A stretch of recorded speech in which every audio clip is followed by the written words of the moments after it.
যে হত্যাকারী যেই মারুক, সে যেই হোক, হত্যাকারী বিচার বাংলাদেশে মানিতে হবে। আমাদের স্পষ্ট বার্তা, আমাদের পার্টির সিনিয়র যুগ্ম মহাসচিব স্পষ্ট বলেছেন, আমাদের ভারপ্রাপ্ত চেয়ারম্যান বলেছেন, তার বিচার বাংলাদেশের মাটিতেই হবে। আমরা সেটাকে অবশ্যই চাই, বিচার হোক, কোনো হত্যাই ভালো না। কিন্তু এটাকে নিয়ে একটি গোষ্ঠী ঘোলা পানিতে মাছ শিকার করার পরিকল্পনা তারা করছে, এটা কোনো সঠিক না। বাংলাদেশের মানুষ এটা কখনো সহজভাবে মেনে নিবে না।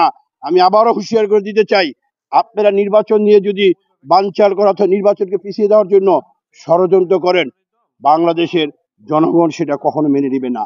কারণ জনগণ 14 সালে নির্বাচনে ভোট দিতে পারেনি, 18 নির্বাচন দিতে পারেনি, সর্বোপরি 24-এ নির্বাচন দিতে পারেনি। আমি বরাবরই বলি, এদেশের 3.5 কোটি যুবকরা কোনো ভোট দিতে পারেনি, তারা অধীর আগ্রহে বসে আছে ভোট দেওয়ার জন্য। এই নির্বাচনকে নিয়ে যদি আপনারা একটা উছিলা তাল বাহানা করে নির্বাচনকে মনে করে নির্বাচন পিছিয়ে দিবেন, এটা কোনো মানুষ কখনো সেটা ভালোভাবে দিবে না।